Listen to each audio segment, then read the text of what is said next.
नमस्कार, स्वागत है आपका। जनता टीवी देख रहे हैं आप और मैं हूं आपके साथ अभिषेक। एक ताबड़तोड़ का वक्त हो गया, लेकिन बड़ी खबर से शुरुआत करेंगे। आयकर विभाग की बड़ी छापेमारी चल रही है, आगरा से बड़ी खबर आ रही है और बता दें कि आयकर विभाग के छापेमारी का सिलसिला लगातार चल रहा है। कानपुर, कन्नौज के बाद अब ताजनगरी आगरा भी ये सिलसिला पहुंच चुका है। तो बागपत में भी छापेमारी की गई है। जूता फैक्ट्री पर इनकम टैक्स का छापा पड़ा है। छापेमारी की खबर सुनकर इलाके में हड़कंप भी मच गया है। तो बड़ी खबर, अखिलेश यादव के एक और करीबी के यहां छापेमारी हुई है। अजय चौधरी उर्फ संजू नागर के ठिकानों पर छापेमारी की गई है, जो कि एसीई ग्रुप के प्रमोटर है अजय चौधरी। उनके ठिकानों पर भी आईटी की रेड पड़ी है। तो बड़ी कार्रवाई कानपुर, कन्नौज, अब ताजनगरी आगरा पहुंच चुकी है। तो बड़ी खबर आपको दिखा रहे हैं आगरा से। आगरा में आयकर विभाग की लगातार छापेमारी चल रही है और सिलसिला आगरा भी पहुंच चुका है। तो कानपुर, कन्नौज के बाद आगरा में और बागपत में छापेमारी चल रही है। आईटी जो कि अखिलेश यादव के करीबी माने जाते हैं, एसीई ग्रुप के प्रमोटर हैं अजय चौधरी, उनके ठिकानों पर आईटी की रेड पड़ी है, छापेमार कार्रवाई की गई है। तो लगातार आईटी का शिकंजा कसता जा रहा है और अखिलेश यादव के करीबियों पर रेड हर जगह पड़ती हुई दिखाई दे रही है। अजय चौधरी उर्फ संजू नागर के ठिकानों पर आज छापेमारी की गई है। आशीष त्यागी हमारे संवाददाता बागपत से जुड़े हुए हैं। बागपत में भी आईटी का रेड पड़ा है। आशीष, क्या जानकारी सामने आ रही है? आज आईटी विभाग की टीम, 8 सदस्यीय टीम यहाँ पहुंची है। बागपत जनपद का मेहरमपुर गांव है और हम फार्म हाउस के बाहर ही खड़े हैं। यह अजय चौधरी का फार्म हाउस है जहां हम मौजूद हैं और आईटी की टीम, 7 सदस्यीय टीम अंदर जांच पड़ताल में जुटी हुई है। लगभग 5 घंटे से इसके अंदर टीम गई हुई है और वो अपनी पूरी जांच में लगी है। अजय चौधरी हैं जो नोएडा में बिल्डर हैं और ये मेहरमपुर गांव के ही रहने वाले हैं। इन्होंने यहाँ फार्म हाउस बनाया है गांव के बाहर। हम यहाँ मौजूद हैं, आप देख सकते हैं विजुअल में। अंदर टीम मौजूद है, उनकी गाड़ियां खड़ी हैं और जो है 7 सदस्यीय टीम सुबह करीब 5 घंटे से यहाँ जांच पड़ताल में जुटी हुई है। जी आशीष, और क्या जानकारी लग रही है? ये भी सामने आ रहा है कि जो ये चौधरी हैं, अजय चौधरी हैं, ये अखिलेश यादव के करीबी भी कहे जाते हैं। इनके और ठिकानों पर भी छापेमारी चल रही है। जी, जानकारी अभी तक ये मिली है कि 7 सदस्यीय टीम यहाँ पहुंची है 5 घंटे से अंदर है। अखिलेश यादव के करीबी बताए जाते हैं। अभी तक जो है जो जांच सामने आई है, कोई भी अधिकारी ने मीडिया के सामने आके कुछ नहीं कहा है और जो मेन गेट है बंद किया हुआ है और टीम अभी 5 घंटे से लगातार अंदर है और इनका बताया जा रहा है कि नोएडा के जो इनके बिल्कुल आशीष, वापस आपके पास लौटेंगे। हमारे साथ प्रदीप जुड़े हुए हैं, प्रदीप के पास चलते हैं। प्रदीप, बड़ा ये शिकंजा कसा गया है, आईटी की रेड जो पड़ी है। हाँ अभिषेक, बता दें कि आज सुबह लगभग 6:30 से 7 बजे के आसपास अखिलेश यादव के जितने भी करीबी हैं उनके यहाँ आईटी का छापा पड़ा। और आप ये पीछे देख रहे हैं, पुलिस बल खड़ा हुआ है। ये अन्नू अलग का मकान है। यहाँ पर सुबह से ही लगातार जांच जारी है। यहाँ पर लगभग 16 कर्मचारी अधिकारी इनकम टैक्स के पहुंचे हुए हैं। इनके साथ में विजय आहूजा है जो कि अजय चौधरी के पार्टनर है। उनकी होम एक्सपोर्ट और सीएसएल कंपनी है और साथ में ही मानसी चंद्र राजो के पूर्व एमएलसी की पुत्रवधू है। यहाँ पर कुल मिलाकर लगभग 5 से 7 जगह पर छापेमारी हुई है, जिनमें 3 निवास है और 4 फैक्ट्री है। चलिए प्रदीप, बहुत बहुत शुक्रिया तमाम जानकारी साझा करने के लिए। और अजय, आपका भी बहुत बहुत शुक्रिया। तो आपको बता दें कि लगातार आईटी की कारोबार छापेमारी चल रही है और छापेमारी में अब क्या कुछ निकलता है ये देखने वाली बात होगी। फिलहाल लगातार आयकर विभाग शिकंजा कसने पे लगा हुआ है। तब ताबड़तोड़ खबरों की शुरुआत करते हैं फटाफट अंदाज में। सहारनपुर के देवबंद के रेलवे रोड पर एटीएस कमांडो सेंटर पर आज सीएम योगी आदित्यनाथ पहुंच रहे हैं। वो एटीएस सेंटर का शिलान्यास करेंगे, जिसके लिए जिला प्रशासन ने पूरी तैयारी कर ली है। एटीएस सेंटर 2000 वर्ग फीटर में बनेगा। कमांडो सेंटर के अलावा पुलिस से जुड़ी 13 करोड़ 1 लाख की 14 परियोजनाओं का शिलान्यास करेंगे। आपको बता दें कि देवबंद के रेलवे रोड पर हेलीपैड बना दिया गया है। सीएम योगी आदित्यनाथ परियोजनाओं को शिलान्यास करने के बाद एक जनसभा को भी संबोधित करेंगे, जिसमें भारी भीड़ के आने की उम्मीद लगाई जा रही है। एटीएस सेंटर के खुलने का इस्लामिक धर्म गुरुओं ने स्वागत किया है। उलेमाओं एवं धर्म गुरुओं का कहना है कि आतंकवादी निरोधक सेंटर खुलने से न सिर्फ कस्बे के लोगों की सुरक्षा होगी, बल्कि इस्लामिक मदरसों पर उठने वाले सवाल भी बंद हो जाएंगे। समाजवादी पार्टी के अध्यक्ष अखिलेश यादव के करीबी नोएडा के बड़े व्यापारी अजय चौधरी उर्फ संजू नगर के ठिकानों पर आज तड़के आयकर विभाग की टीम ने छापेमारी की है। टीमें यहां पर सुबह 5 बजे से 3 गाड़ियों में सवार होकर पहुंची। बागपत में टीमें यहां पर महरपुर गांव के बाहर फार्म हाउस में मौजूद हैं। आयकर विभाग की टीम ने फार्म हाउस में प्रवेश करते ही गेट को बंद कर लिया। बागपत के गांव महरमपुर में अजय चौधरी के बिल्डर, जबकि उनकी अन्य फार्म एसीई ग्रुप भी है। एसीई ग्रुप के अजय चौधरी उर्फ संजू को सपा प्रमुख का करीबी बताया जाता है। सीएम योगी आदित्यनाथ के बाद अब उप मुख्यमंत्री केशव प्रसाद मौर्य ने भी घोषणा कर दी गई है कि आगामी उत्तर प्रदेश विधानसभा का चुनाव लड़ेंगे और दूसरे उप मुख्यमंत्री डॉक्टर दिनेश शर्मा, यूपी भाजपा अध्यक्ष स्वतंत्र सिंह के भी चुनाव मैदान में उतारने की चर्चाएं हैं।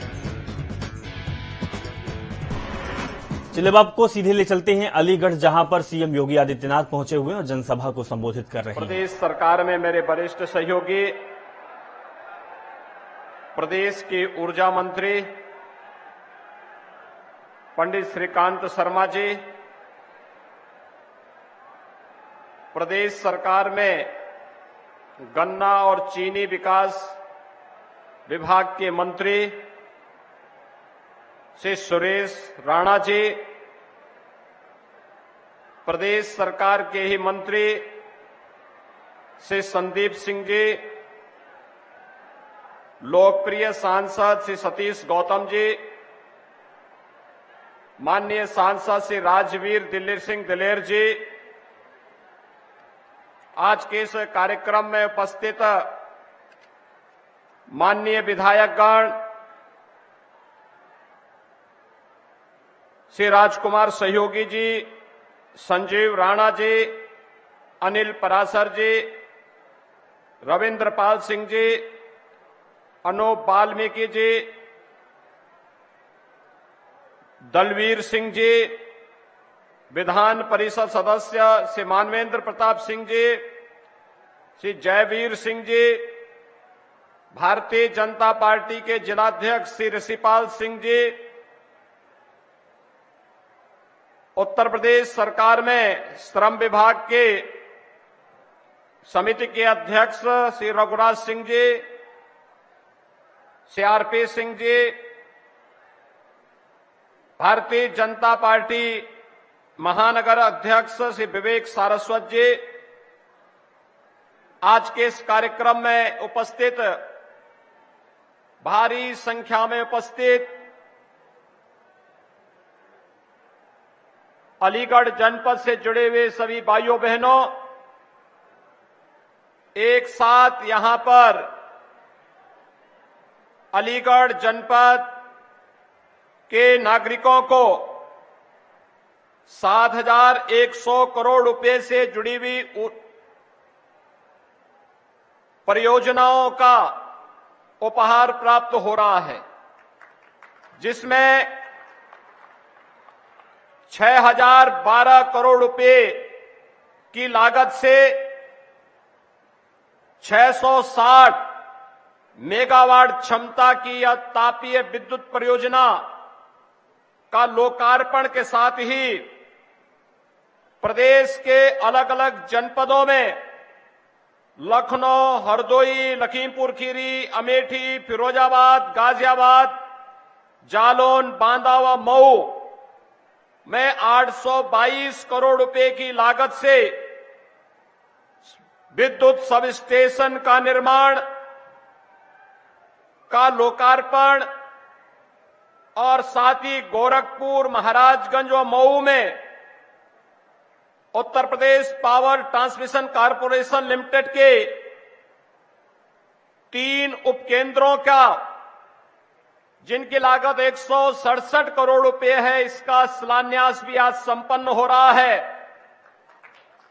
अलीगढ़ से जुड़ी हुई स्मार्ट सिटी मिशन के साथ ही चिकित्सालय, शिक्षा के केंद्रों और विकास से जुड़ी हुई 255 करोड़ रुपए की 113 परियोजनाओं का भी आज यहां पर शिलान्यास और लोकार्पण हो रहा है। और साथ ही जब लोकार्पण और शिलान्यास के कार्यक्रम हो तो युवा कहां से वंचित रह पाएगा। अलीगढ़ कमिश्नरी के 2000 युवाओं को टैबलेट और स्मार्टफोन वितरण का भी कार्यक्रम यहां पर संपन्न हुआ है।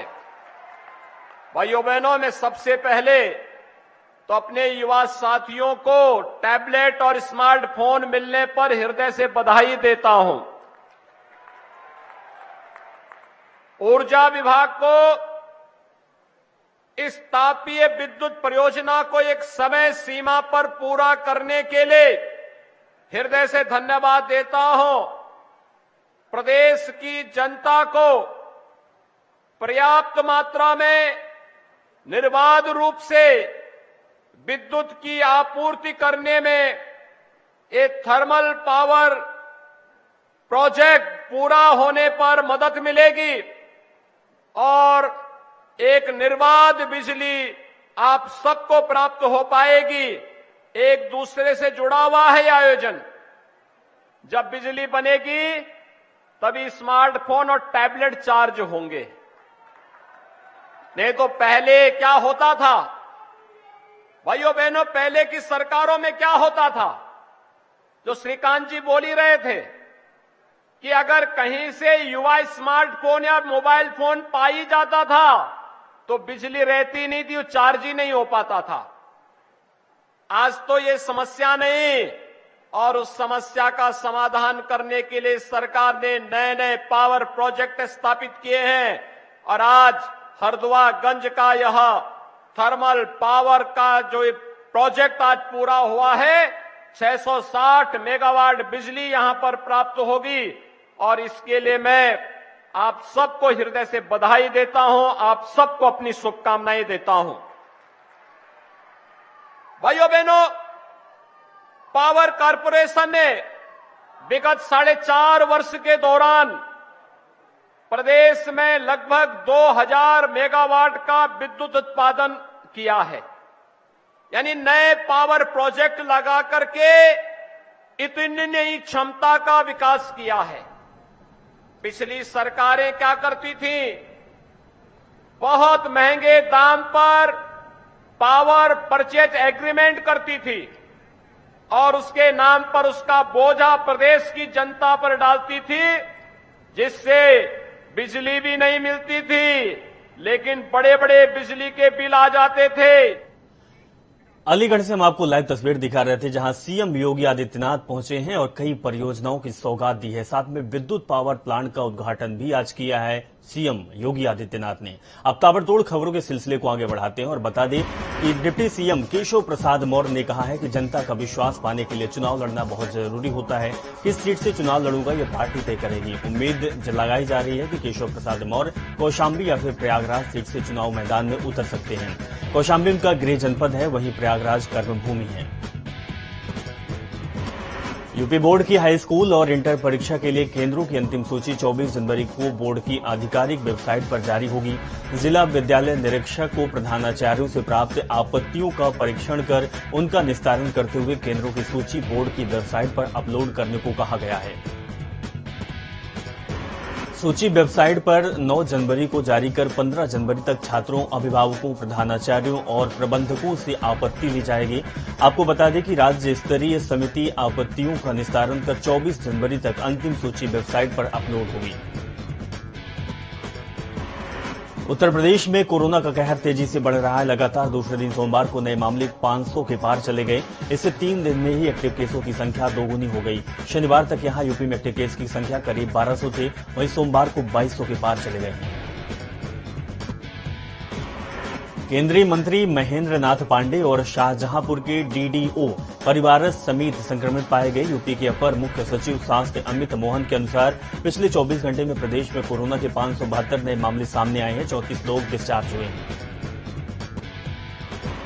भारत सहित दुनिया भर में एक बार फिर कोविड-19 ने कोहराम मचाना शुरू कर दिया है। ताजनगरी आगरा में भी इस साल के बाद लगातार कोविड-19 के मामले बढ़ते दिखाई दे रहे हैं। बावजूद इसके लोग बाजारों से लेकर ताजमहल परिसर तक हर जगह सामाजिक दूरी का मजाक उड़ाते हुए दिखाई दे रहे हैं।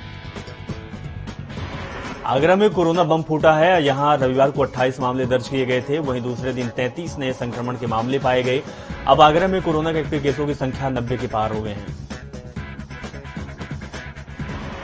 कानपुर कन्नौज के बाद अब आगरा में आयकर विभाग की टीम ने छापेमार कार्रवाई की है। पीयूष जैन और पुष्पराज जैन पर एक्शन के बाद आगरा में 2 कारोबारियों की यहां इनकम टैक्स का छापा पड़ा है।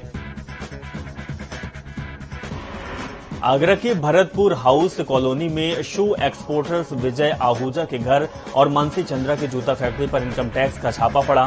सूत्रों की माने तो आगरा के भरतपुर हाउस कॉलोनी में शू एक्सपोर्ट्स और विजय आहूजा के घर में इनकम टैक्स टीम के करीब 8 से 10 अधिकारी मौजूद हैं।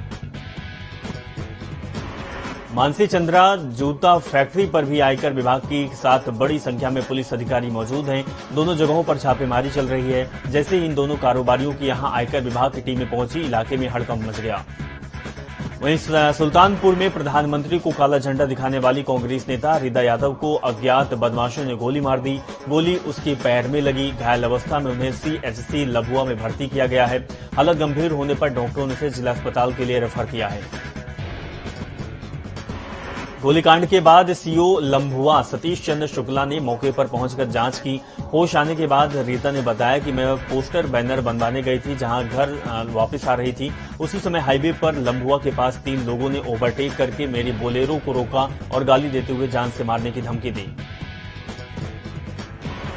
वृंदावन का विश्व प्रसिद्ध बांके बिहारी मंदिर में पैसे लेकर दर्शन कराने को लेकर मंदिर के 2 गोस्वामी आपस में भिड़ गए और फिर एक दूसरे पर जमकर लात घूंसे चलने लगे, जिसका वीडियो सोशल मीडिया पर वायरल हुआ है। राजधानी लखनऊ में जाली नोट के तस्करों को गुडम्बा पुलिस ने देर रात मुठभेड़ के दौरान गिरफ्तार कर लिया। पुलिस के रोकने पर आरोपियों ने फायरिंग कर दी। एडीसीपी उत्तरी प्राची सिंह के मुताबिक 2 आरोपियों को गिरफ्तार किया गया, जबकि एक भाग निकला। मुठभेड़ के बाद आरोपियों के पास से 40,000 के जाली नोट बरामद किए गए। एडीसीपी ने बताया कि मुखबिर की सूचना पर नवाबगंज गांव के पास पुलिस टीम भेजी गई। अंधेरे में खड़े 3 संदिग्धों को देखकर पुलिस उनसे पूछताछ करने लगी। इसी बीच बदमाशों ने पुलिस टीम पर फायरिंग कर दी। बुलंदशहर के स्याना थाना क्षेत्र में स्याना हिंसा प्रकरण के मुख्य आरोपी योगेश राज को जमानत सुप्रीम कोर्ट से खारिज कर दी गई। साथ ही सुप्रीम कोर्ट ने आरोपी योगेश राज को 7 दिन में सरेंडर करने के निर्देश दिए हैं। बरेली में जिलाधिकारी मानवेंद्र सिंह आज अपने आवास पर मिशन टॉपर मुहिम से जुड़े बच्चों से रूबरू हुए और कहा कि बच्चों के विषय पढ़ें। उन्हें इस विषय में फंडामेंटल्स और बेसिक्स की पूर्ण जानकारी अवश्य प्राप्त कर लेनी चाहिए। कानपुर के नौबस्ता सागर राष्ट्रीय राजमार्ग में चलती कार में आग लग गई। आग लगने से देखते ही देखते कार जलकर गोला बन गई, जिसके बाद सूचना मिलते ही मौके पर पहुंची पुलिस और यातायात की टीम।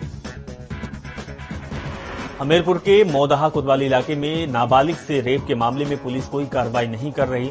बता दें कि 2 युवकों पर नाबालिग ने रेप का आरोप लगाया था, लेकिन अभी तक आरोपियों को गिरफ्तार नहीं किया गया है। आगरा में 18 साल से कम उम्र के बच्चों का आज से वैक्सीनेशन शुरू किया गया। बता दें कि 15 साल से 18 साल के बच्चों को कोरोना का टीका लगाए जाने का अभियान कल से ही चालू हो गया था।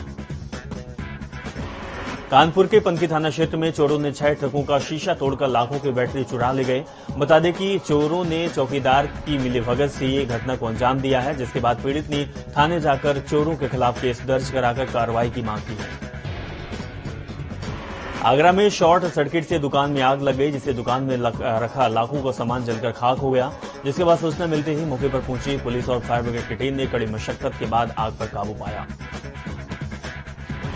शाहजहांपुर में पुलिस ने वाहन चोर गैंग के 2 अंतरजनपदीय आरोपी ऑटो लिफ्टर गैंग को गिरफ्तार कर जेल भेज दिया है। वहीं पुलिस ने आरोपियों के कब्जे से 2 चोरी की मोटरसाइकिल और अवैध असलहा मौके से बरामद किया है। सहारनपुर में बच्चों की आपसी विवाद के चलते एक पक्ष ने दूसरे पक्ष के घर में घुसकर ताबड़तोड़ फायरिंग करनी शुरू कर दी। बीच बचाव में महिला की टांग में गोली लग गई, जिसके बाद घायल अवस्था में महिला को इलाज के अस्पताल में भर्ती किया गया।